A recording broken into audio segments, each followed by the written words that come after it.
where the mind is without fear and the head is held high, where knowledge is free and the world has not been broken up into fragments by narrow domestic walls. সেই রবি ঠাকুরের ঠিকানায় আজকে আমরা যেতে চলেছি। শুরু করছি আজকের ব্লগ, আমাদের উইন্টার রাইড। তোমরা কমেন্ট করে জানিও কোন ল্যাংচা দোকানটা তোমাদের বেস্ট লাগে শক্তিগড়ে। 114 সেটা দিয়ে এলাম একটা ফোর্ট, ওখানে লেখা ছিল একটা statement, this road is a national highway. আরে ন্যাশনাল হাইওয়ে যখন ওটা, তখন সেটাকে সেরকম ভাবে ম্যানেজ করো। Good morning everyone. আজ আমরা বাড়ি থেকে বেরিয়ে পড়েছি 19 জানুয়ারি একটা স্পেশাল জায়গায় যাব বলে। যাচ্ছি হচ্ছে শান্তিনিকেতন। আমাদের যে ফ্যামিলি রাইড হয়, ফ্যামিলি রাইডেই যাচ্ছি। আমি, আমার মা এক বাইকে আর আমার বাবা আর একটা বাইকে আছে। চলো, রাস্তায় দেখা হচ্ছে। ট্রিপ মিটার করে নিয়েছি 0, আছি সাঁতরাগাছির রাস্তায়, সাঁতরাগাছি পেরোচ্ছি। চলছে চারিদিকে কনস্ট্রাকশন, যে 6 লেনের কনস্ট্রাকশনটা চলছে না, ওইটা চলছে চারিদিকে। তো এইভাবেই চলছে। এখান থেকে যাব সোজা ডানকুনিতে আমরা দাঁড়াবো। দাঁড়িয়ে জাস্ট এই এক হয়ে আবার বেরিয়ে যাবো। আমার বাবাকে আগে একটু বেরোতে বলেছিলাম, বাবা একটু আগে বেরিয়েছে। বেরিয়ে মনে হয় ক্যাচ আপ করে নেব। সামনে দেখো ইলেকট্রিক বাইক নিয়ে নড়াচড়া করছে। এইসব ইলেকট্রিক স্কুটারদের স্পেশালি হাইওয়েতে উঠতে তো উচিতই নয়। একটা ট্রাকের পাশ দিয়ে তুমি 20 স্পিডে চালাচ্ছ, তুমি নিজের সেফটিকেও কম্প্রোমাইজ করছো, অন্য সেফটিকেও কম্প্রোমাইজ করছো। দেখো এমন ভাবে চালাচ্ছে। ক্যামেরাতে কতটা বুঝতে পারছো জানি না, ক্যামেরাতে মোটামুটি ক্লিয়ারই তো লাগছে, কিন্তু নর্মাল চোখে দেখতে গেলে একটু আধটু কুয়াশা আছে। আর জ্যাম তো দেখতে পাচ্ছ ভালোই আছে। ভিডিও আমার ভালো লাগলে একটা লাইক করে দিও একটা কমেন্ট। আর যদি তোমরা এই রিসেন্টলি কিছুদিনের মধ্যে শান্তিনিকেতন গিয়ে থাকো বা যাওয়ার প্ল্যান করছো, কমেন্টে জানিয়ে দিও, আমারও ভালো লাগবে না জানি। চলো, রাস্তায় দেখা হচ্ছে।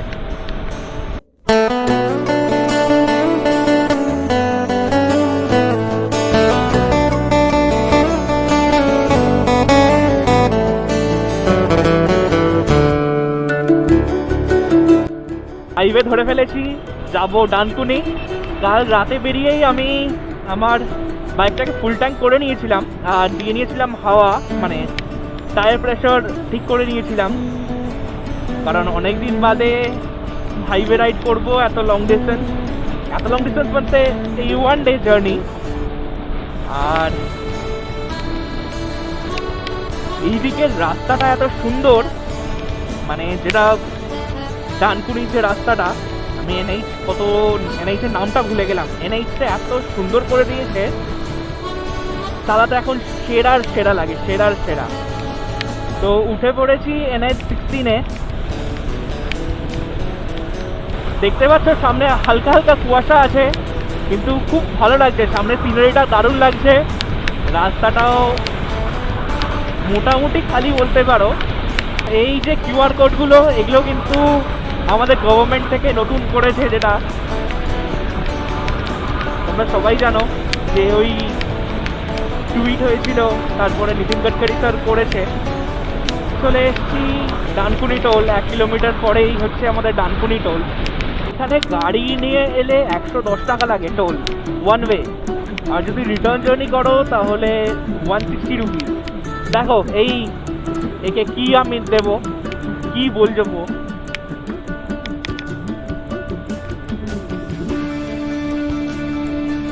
আমাদের বাইকের এটা এখানে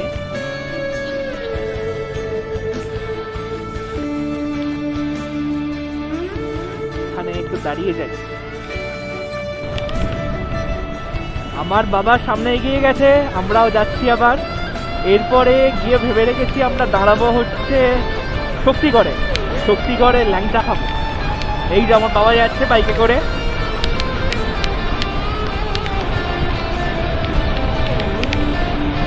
গাড়ির জন্য স্পিড আছে এখানে 100 কিলোমিটার/আওয়ার, আর বাইকেও মোটামুটি 100 মেনটেন করা যায়। আমি তো একবার এসেছিলাম 28 ডিসেম্বরে, মানে আমার বার্থডের দিন। সেই দিন তো আমরা মেনটেন করেছিলাম প্রায় 100, 110, 120। হ্যাঁ, হান্টার নিয়ে 120 আমি মেনটেন করেছিলাম।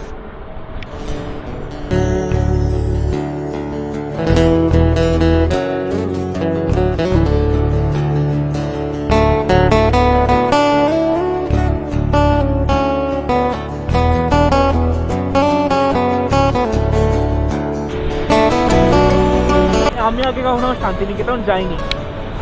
ছোটবেলা থেকে আবৃত্তি করেছি, মানে আবৃত্তি করতাম আর কি, এখন আর করা হয় না। তো সেই রবি ঠাকুরের ঠিকানায় আমার একবারও যাওয়া হয়নি। আমার বাবা 2000 সালে গেছিল, 2000-এ, আর মা রিসেন্টলি 2-3বার গেছে।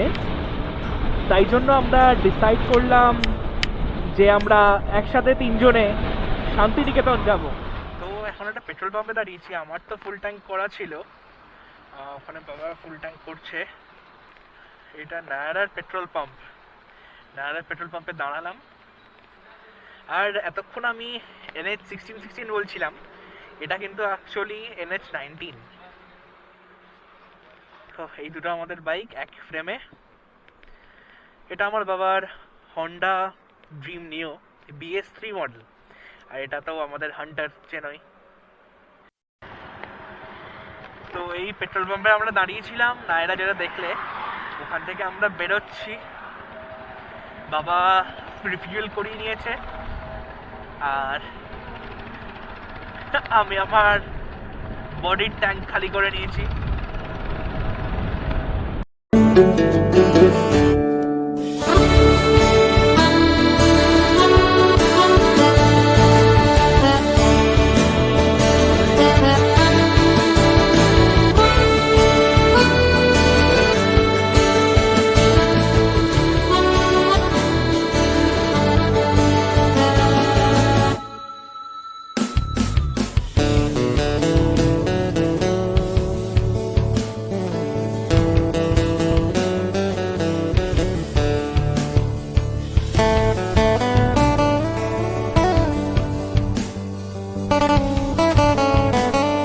চলে এলাম পালশিট টোল প্লাজা। প্রথম টোল ছিল ডানকুনি, সেকেন্ডটা পালশিট। আর টোল প্লাজা আজকে করবে না। Panagarh Palsit road private limited.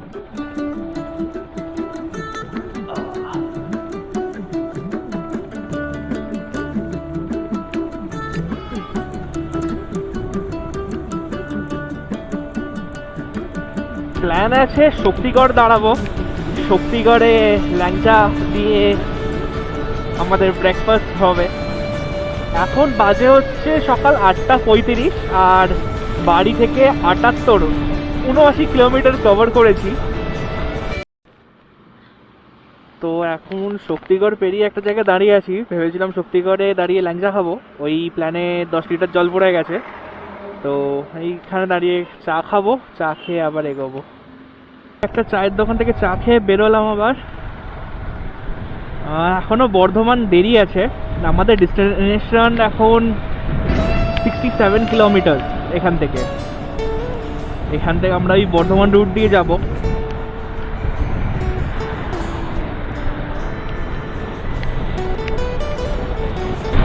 বাড়ি থেকে অলরেডি ট্রাভেল করে ফেলেছি 94.5 কিলোমিটার, আর 1 ঘন্টা 1.5 ঘন্টা 40 মিনিট দেখাচ্ছে। তো মোটামুটি 1 ঘন্টার মধ্যে আমরা ডেস্টিনেশনে ঢুকে যাব। মানে ডেস্টিনেশন যেটা সেট করে রেখেছি রবীন্দ্র মিউজিয়াম, যেটা। তো এইখান থেকে আমরা ভেতর দিকে ঢুকবো, কারণ আমাদেরকে ওই সাইডে যেতে হবে, ওই দিকটা করে। এখান থেকে ভেতরে নিয়ে নেব।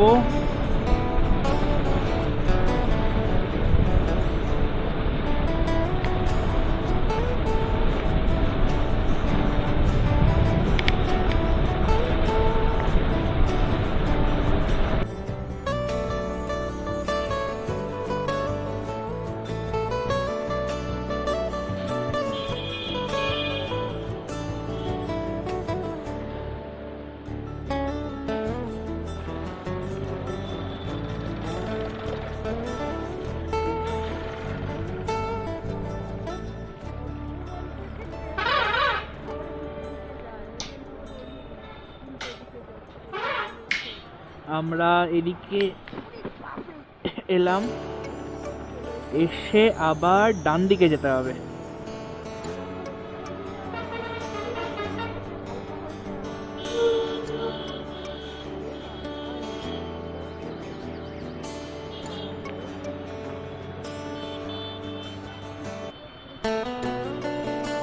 এই যে সেই বিখ্যাত বোর্ড আমাদের পেয়ে গেছি, মোরগ্রাম 131 কিলোমিটার, রামপুরহাট 118, সুরি 85, কাটওয়া 59, বোলপুর শান্তিনিকেতন 50। এখান থেকে 50 কিলোমিটার যেতে হবে আমাদের।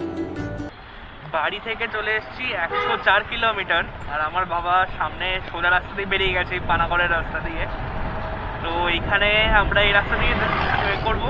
বাবা 7 কিলোমিটার মতো এগিয়েছে, তো বাবাকে বললাম এই রাস্তা দিয়ে ফিরে আসতে, কারণ বাবার বাইক দিয়ে পানাগড়টা অনেক বড়, অনেক লম্বা রুট হয়ে যাবে। সেই কারণে সেই ফাঁকে আমরা মন্দিরটা দেখে নিচ্ছি, মন্দির দেখে নিয়ে এরপরে যাবো। গলাটা আমার খড়খড়ে হয়ে গেল কেন। চলে এসেছি 108 শিব মন্দির, এইটা ডান দিকে দেখতে পাচ্ছ। তো এই যে 108 শিব মন্দির ট্রাস্ট বোর্ড।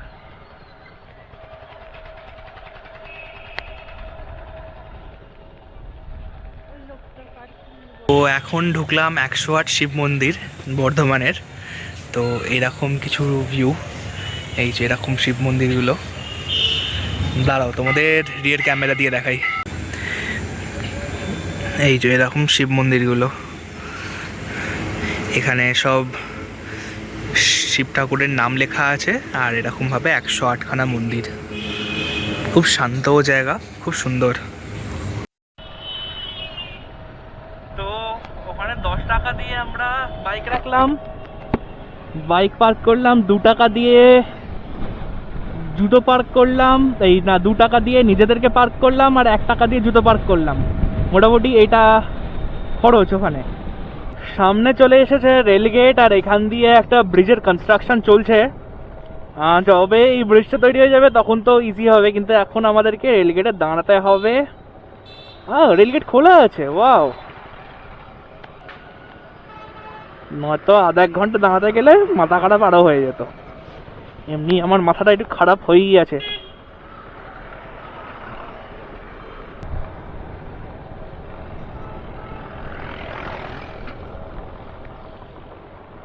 ও হো হো, পুরো লাদাখের দর্শন হয়ে যাচ্ছে এখানে।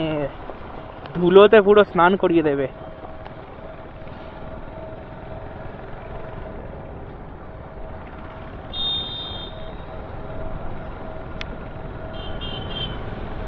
যেই দিন টোটো বন্ধ হবে না সেই দিন আমি প্রত্যেকটা লোককে পাঠিয়ে দেবো। এই টোটোর জন্য এত প্রবলেম হয়। দেখো বেশ এখান দিয়ে বাইকগুলো যেতে পারতো, তা না এ জায়গাটাকে ব্লক করে দাঁড়িয়ে আছে।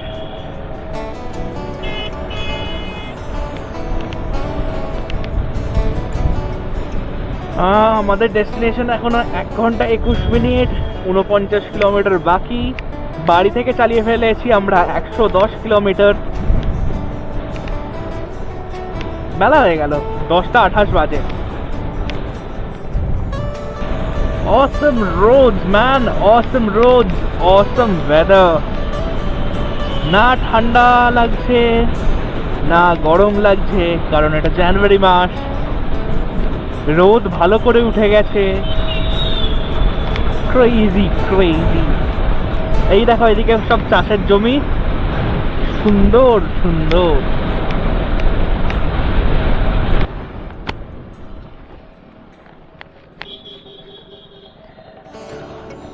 দূর থেকে দেখা যায় নাকি এই বাম্পারটা আছে, খুব ভালো সামনে নিয়েছি। যতই যাই হোক আমরা রবি ঠাকুরের ঠিকানায় যেতে চলেছি। জায়গাটা সুন্দর তো হবেই। এইবার এই সিনারিটা জাস্ট একবার দেখো।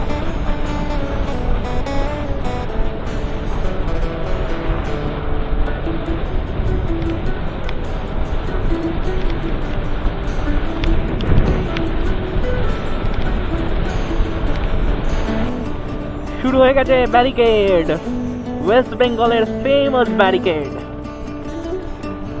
একটা ভারত পেট্রোলিয়ামের petrol pump. Morgram 105 kilometre, Bolpur 24 kilometre, Tarapith 83 kilometre. PT বলছি, এদের চালান কেন হয় না? দেখছো কালো ধোঁয়াটা, দেখো ওপরের এটা এরা লেয়ারটা সরিয়ে দিয়েছে, আর গাড়ি পুরো এদিক থেকে ওদিক স্কিড করে বেড়াচ্ছে পুরো। ও ও ও ও ও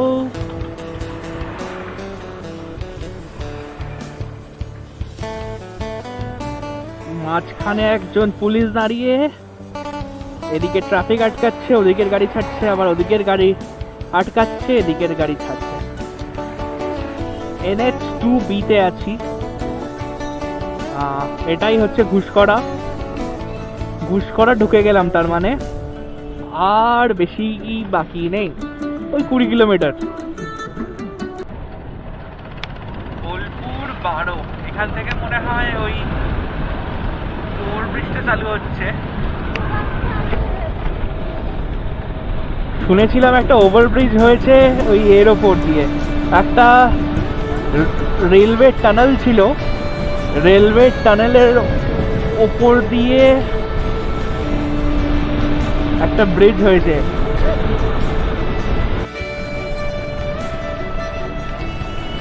ওই রেলগেটটা, ওই এটা শুনেছিলাম এটা তৈরি হয়েছে, একটা টানেল ছিল, রেলওয়ে ব্রিজ টানেল। তো ওইটার জন্য প্রচুর জ্যাম হতো, ওটাকে বাইপাস করার জন্য ফ্লাইওভারটা তৈরি হয়েছে। ফ্লাইওভার টাইপ দিয়ে এটা একটা, এটাই মনে হচ্ছে সেটা।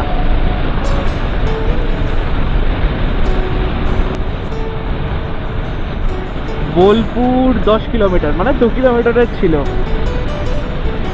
এই ব্রিজটা।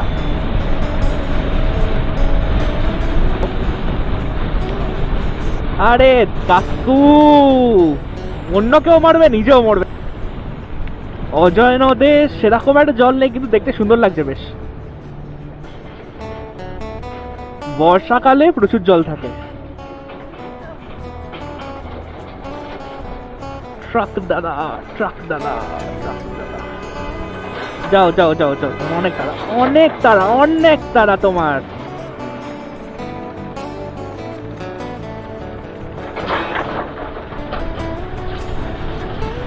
এদেরকে একটা কথাই জিজ্ঞেস করতে হয়, কাহা যাওগে, ভাড় মে?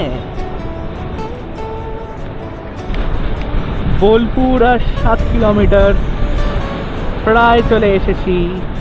এই জন্য আমি টোটোকে একদম অপছন্দ করি।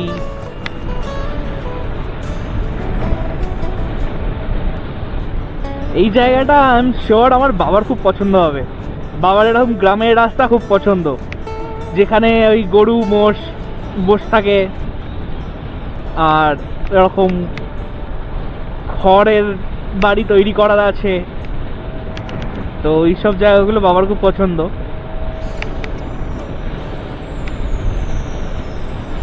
এইটাকে একটু আগে টাইট করলাম, আবার লুজ হয়ে গেছে।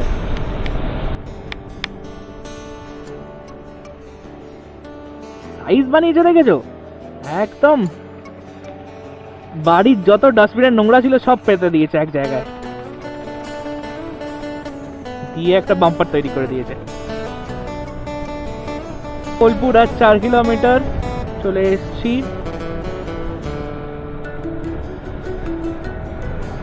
জায়গাটা খুব সুন্দর, এটা লাগলো, কিন্তু কি এই জায়গাটা ঠিক বুঝলাম না। বিশ্ব ক্ষুদ্র বাজার, আচ্ছা।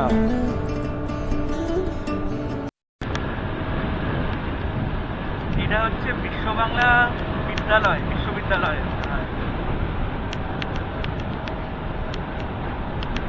এটা আমি অ্যাকচুয়ালি গুগল ম্যাপে দেখলাম, বুঝতে পারলাম না ঠিক, কারণ আগে কোনো নামটা শুনিনি।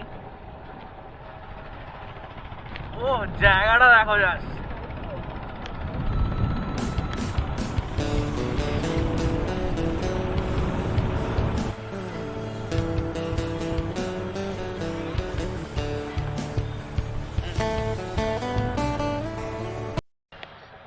বোলপুরের বোর্ড, এখান থেকে আমরা আবার সোজা যাব।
এটা লাইব্রেরি,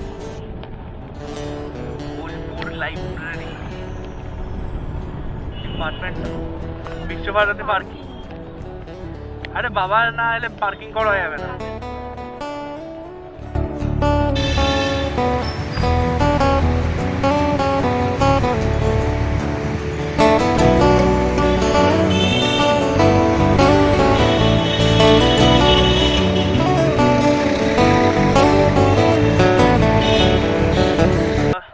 বিশ্বভারতী মিউজিয়াম থেকে বেরোলাম, রবীন্দ্র মিউজিয়াম যেটা শান্তিনিকেতনের, দেখলাম বেশ ভালো লাগলো।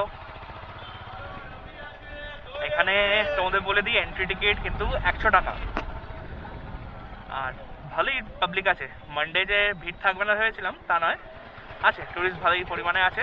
আর এই টোটো ড্রাইভারগুলো খুব ঝামেলা করে এসে এসে, কিন্তু ওভারঅল ভালো লাগলো।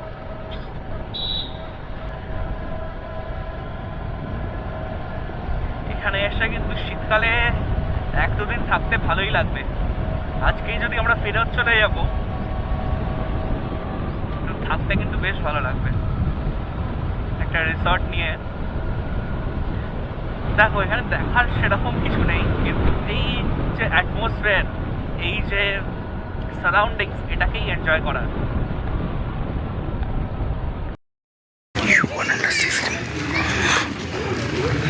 এইটা হচ্ছে সৃজনী শিল্পগ্রামের ভেতরে, বেশ ভালো জায়গা।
এইখানে এরকম কিছু করা দারুণ দেখতে, যেখানে বিভিন্ন স্টেটের কারুকার্য বা স্পেশালিটিগুলো করা।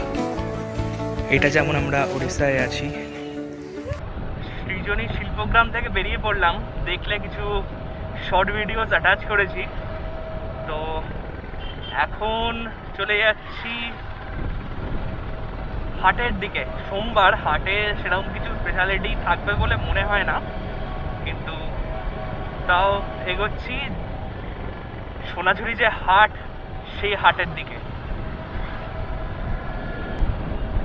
বাইক চলে গেছে 162 কিলোমিটার বাড়ি থেকে। ইচ্ছা ছিল শ্রী কঙ্কালীতলা মন্দিরেও যাব আমরা, কিন্তু সেটা আর হয়ে উঠবে না।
রামশ্যাম ভিলেজ রিসর্ট, হ্যাঁ মোটামুটি এসে গেছি আমরা সোনাঝুরি হাট।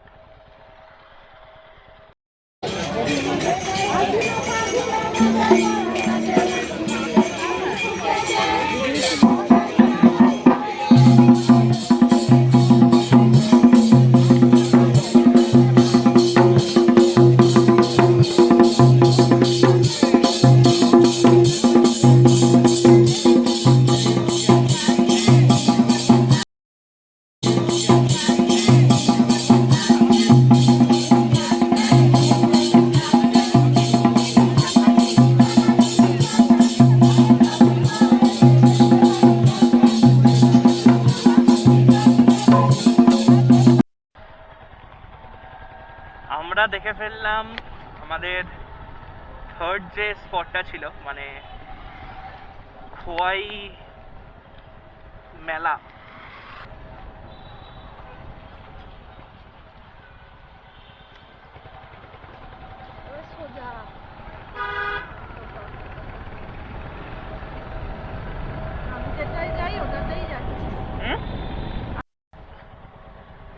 এই দেখো নিয়ে চলে এসেছি কোপাই নদী।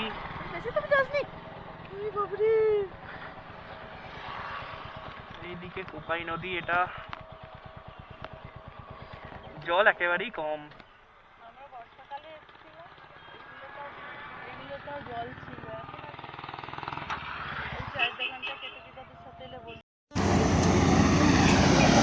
আর হেলমেট খুলিনি, এ দেখো কোপাইয়ের এতে দাঁড়িয়ে আছি। এটা কোপাই ভিউ পয়েন্ট, মানে এই ব্রিজটা বানানো আছে, এইটা হচ্ছে কোপাই নদী। সেরকম একটা জল নেই, পিছনে সূর্য। দাঁড়াও দেখাচ্ছি তোমাদের। এখানে সানরাইজ বলছি, সূর্য, এটা ব্রিজ। আর ঠিক এইরকম এখান দিয়ে গাড়ি যাচ্ছে, বেশ ভালো পরিমাণে গাড়ি আছে। আর এটা মনে হচ্ছে একটা ড্যাম।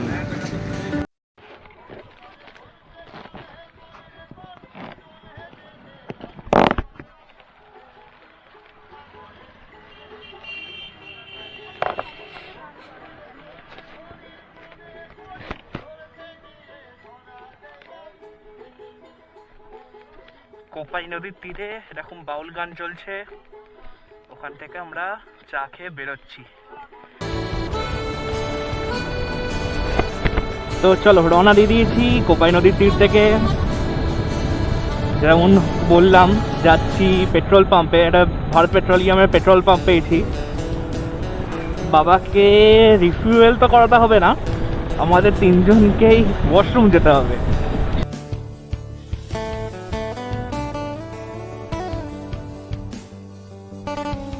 এখন রাস্তায় আছি, যাচ্ছি, এসে গেছি ভেড়িয়া পর্যন্ত। ওখানে একটা হোটেলে বসে আমরা এখন লাঞ্চ করব, করে আবার রওনা দেবো। এই রাস্তাটা আমি ভিডিও কিছু করিনি, এখান থেকে আবার ভিডিও করব। এখন সময় হচ্ছে 6:35। আমরা আছি ভেদিয়া। ভেদিয়া যে ফ্লাইওভারটা ওটাকে পেরিয়ে দাঁড়িয়েছিলাম। এইখানে আমরা লাঞ্চ করলাম। লাঞ্চে একটু দেরি হয়ে গেছে। ইতি hotel and family restaurant, A class খাবার, দারুণ অ্যান্ড গুড কোয়ান্টিটি। এবার এখান থেকে আমরা বেরোবো। এখান থেকে ঘুষ করা হচ্ছে 14, বর্ধমান 41। এখান থেকে যাব বর্ধমান। বর্ধমান থেকে বাঁদিক নিয়ে আমরা হাইওয়ে ধরে নিয়ে NH-19 দিয়ে চলে যাব বাড়ি।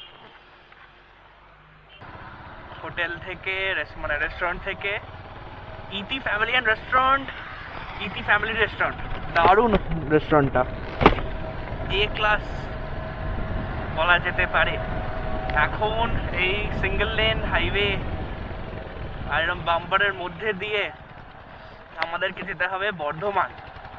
জার্নিটা তোমাদের সাথে শেয়ার করার চেষ্টা করব। দেখছো আমি আমার অক্সিলারি লাইট যেটা HSG লাগানো আছে ওটা জ্বালিয়ে নিয়েছি। এরম ঘুটঘুটে রাস্তা, সামনে যাচ্ছে আমার বাবা, না ওটা বাবার বাইক নয়, ওটা একটা ক্লাসিক যাচ্ছে।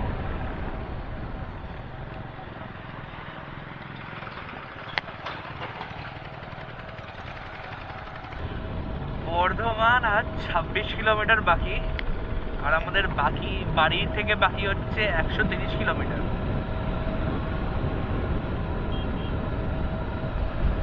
এখন বাজে সন্ধ্যে 7:15। এখন একদম স্লো স্পিডে চালাচ্ছি, বিকজ আমার মনে হলো আমার বাবা পিছনে আছে না, তো বাবারও লাইটের প্রয়োজন। বাবার বাইকে কোনো অক্সিলারি লাইট নেই। রাস্তাটা তীব্র অন্ধকার যাকে বলে, সেই তীব্র অন্ধকারের মধ্যে দিয়ে আমরা যখন বাইক চালাচ্ছি, সেই ক্ষেত্রে উল্টো দিকের হাইবিমগুলোর সাথে অ্যাডজাস্ট করার জন্য আর নিজেরও ভিজিবিলিটি ঠিকঠাক রাখার জন্য একটা ভালো লাইট সোর্স দরকার। আমরা যদিও লাইট অত ভালো নয়, আমার ওই মিনি ড্রাইভ লাগানো HSG-র, বাট দেন বাংলায় একটা কথাই আছে, নেই মামা থেকে কানা মামা অনেক ভালো। সেটাই আমার ক্ষেত্রে হয়েছে লাইটের। আমার বাইকের হেডলাইটটাও ড্রিম নিয়োর তুলনায় অনেক বেটার, যদিও হ্যালোজেনই। ঘড়িতে বাজে সন্ধ্যে 7:53, 19th of January। দাঁড়িয়ে আছি লেভেল ক্রসিংয়ে, যেটা শান্তিনিকেতন থেকে ফেরার পথে পড়ে।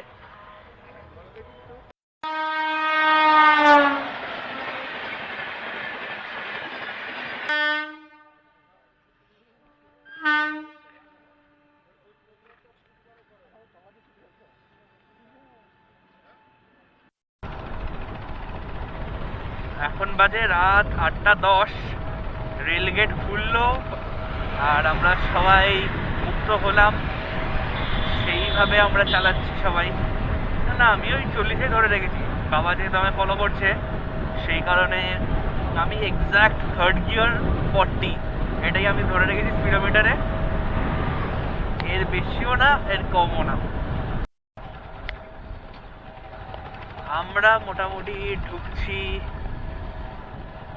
বর্ধমান। বর্ধমান রেলওয়ে স্টেশন এদিকে 5 কিলোমিটার।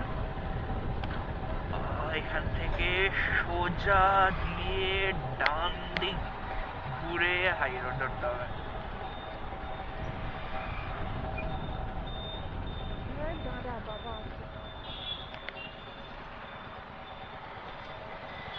ওই যে হাইওয়ে যাচ্ছে, ওই হাইওয়ে ধরবো আমরা। ওইদিকে যাবো? হ্যাঁ, এসে গেছি বর্ধমান। হ্যাঁ। বাবা শক্তি করে একসাথে দাঁড়াবো, এগোবে না। ওখান থেকে যে যার মতো চলে যাবো, বুঝেছি? হ্যাঁ, বাবা তো ল্যাংচা ম্যাংচা খাবে না।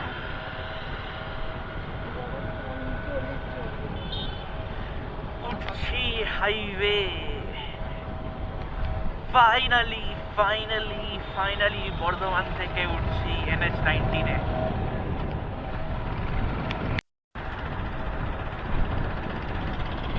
উঠে পড়েছি NH-19-এ।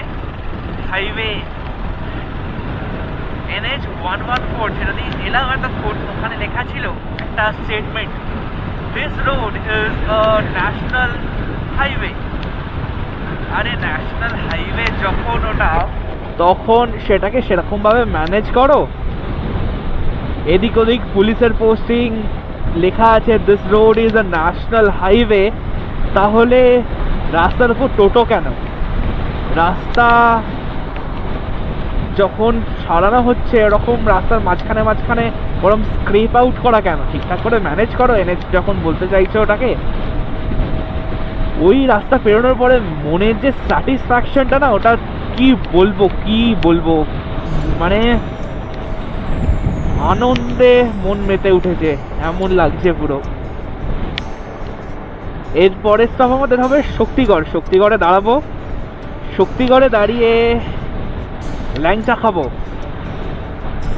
তোমরা জানোই, দেখেছো, যখন আসছিলাম তখন শক্তিগড়ে দাঁড়িয়ে ব্রেকফাস্ট করার ইচ্ছা ছিল, তো due to some consequences and mismanagement of time আমরা শক্তিগড় মিস আউট করে যাই, আর ল্যাংচা কেনা হয়নি।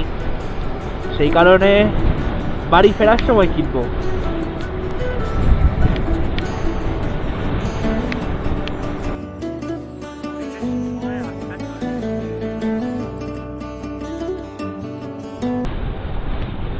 ঘড়িতে সময় রাত 9:10। গাড়ি চলে গেছে বাড়ি থেকে 259 কিলোমিটার। বাড়ির ডিস্টেন্স আর বাকি 78 কিলোমিটার। এখন ঢুকছি পালশিট টোল প্লাজা। ট্রাফিক ভালোই আছে, কিন্তু অ্যাজ রাইডার্স আমরা বাইক নিয়ে বেরিয়ে যাবো সাইড দিয়ে। প্রবলেমটা হচ্ছে কি, আমি ভাইজার নামিয়ে চালাতে পারছি না। ভাইজার নামালে এত ফগ অফ হয়ে যাচ্ছে, পুরো ফগ হয়ে যাচ্ছে ভেতরটা, কিছু দেখতেই পাচ্ছি না। দেখো, দেখছো কিরকম ধুলো উঠছে, ধুলো বালি সব উঠছে ট্রাকগুলো থেকে। না বন্ধ করে চালাতেও পারছি না, এটা একটা মহা সমস্যা হয়ে গেছে। ঘড়িতে সময় 10:21, 10:21। আমরা ঢুকছি ডানকুনি টোল প্লাজা। সারাদিন শান্তিনিকেতন ভ্রমণ করে, দর্শন করে এখন 10:21-এ আমরা ডানকুনি প্লাজা ঢুকছি। গুগল ম্যাপসের অনুযায়ী রাস্তায় এরপরে ভালো জ্যাম পাবো।